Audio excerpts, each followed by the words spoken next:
Hello students, welcome to my YouTube channel Eduright physics. और इस video का हमारा टॉपिक है पैरेलल कॉम्बिनेशन ऑफ कैपेसिटर्स। जैसे कि लास्ट वीडियो में हमने सीरीज कॉम्बिनेशन किया था, ठीक इसी तरह से पैरेलल कॉम्बिनेशन का यूज़ भी हम कैपेसिटेंस को बढ़ाने या किसी को सर्किट में घटाने के लिए करते हैं। ओके, तो पैरेलल कॉम्बिनेशन में सर्किट कैपेसिटर को जोड़ने का तरीका क्या होता है कि सभी कैपेसिटर्स की एक प्लेट को किसी एक कॉमन पॉइंट से हम ऐड कर देते हैं, जोड़ देते हैं, और दूसरी प्लेट को किसी दूसरे कॉमन पॉइंट से जोड़ देते हैं। और जो हम वोल्टेज सोर्स अप्लाई करते हैं वो ए और बी के बीच करते हैं। ठीक है, तो इस तरह से अगर हम पोटेंशियल डिफरेंस देखें सभी कैपेसिटर की प्लेट पर तो वो इक्वल होता है वी के। पैरेलल कॉम्बिनेशन में सभी कैपेसिटर की प्लेट्स पर पोटेंशियल इक्वल होता है, पोटेंशियल डिफरेंस इक्वल होता है और वो वी के इक्वल होगा।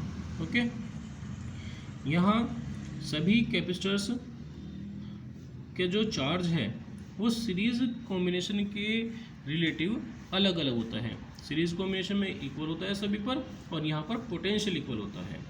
तो स्टूडेंट्स, हमने कंसिडर कर लिया है कि हमने C1 C2 dash dash dash Cn capacitance के कैपेसिटर्स को पैरेलल कॉम्बिनेशन में जोड़ दिया है ए और बी पॉइंट्स के बीच में।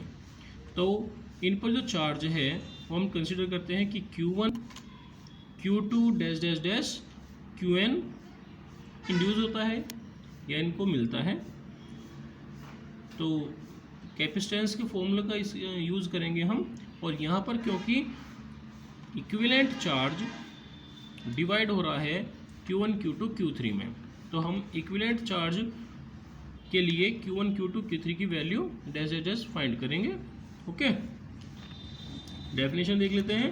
When the positive plate of the all capacitor are connected to one common point, जब सभी कैपेसिटर्स की पॉजिटिव प्लेट को एक कॉमन पॉइंट से and negative plate to the another common point और नेगेटिव प्लेट को दूसरे कॉमन पॉइंट से जोड़ देते हैं, the capacitors are said to be connected in parallel. तो कैपेसिटर्स पैरेलल में जुड़े हुए कहे जाते हैं।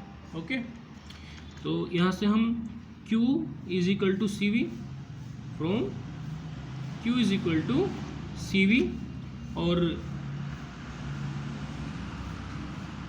For capacitor C1 Q1 is equal to C1V, for C2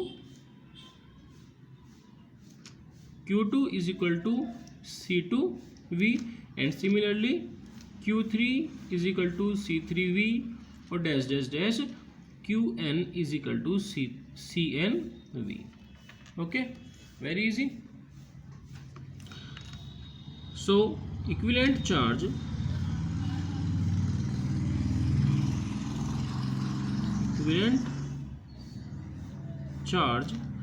Q equal होगा Q1 plus Q2 plus Q3 plus dash dash dash Qn के।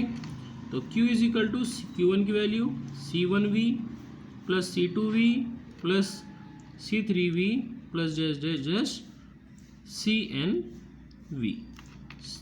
Because equivalent charge, अगर हम यहाँ ये मान लें कि इक्विवेलेंट चार्ज Q है और इक्विवेलेंट कैपेसिटेंस C इक्विवेलेंट है, तो equivalent charge Q is equal to होगा C इक्विवेलेंट V के।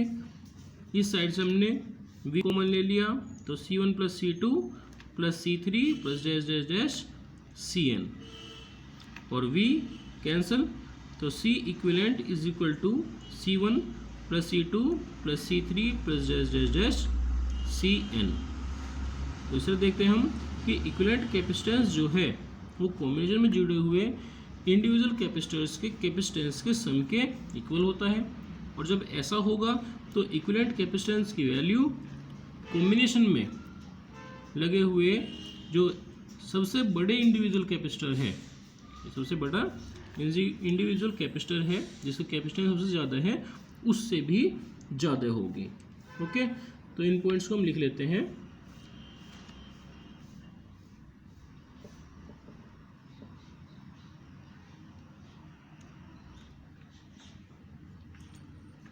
that the equivalent capacitance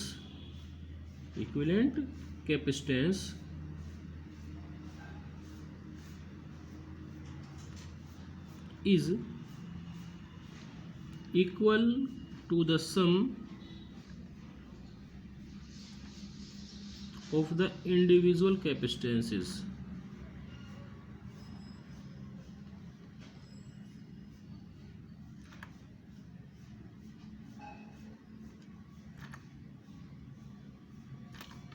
second point हमारा क्या बन सकता है इसमें कि जो इक्विवेलेंट कैपेसिटेंस है वो इंडिविजुअल मैक्सिमम कैपेसिटेंस कैपेसिटर से भी ज़्यादा होता है। ठीक है, the equivalent capacitance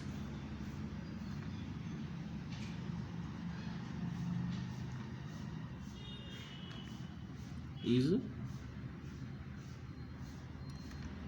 larger than the largest individual capacitance।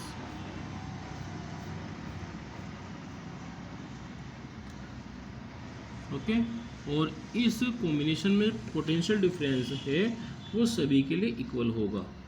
The potential difference across each capacitor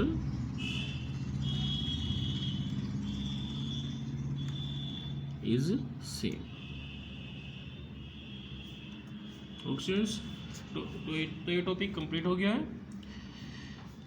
so thanks for watching the video.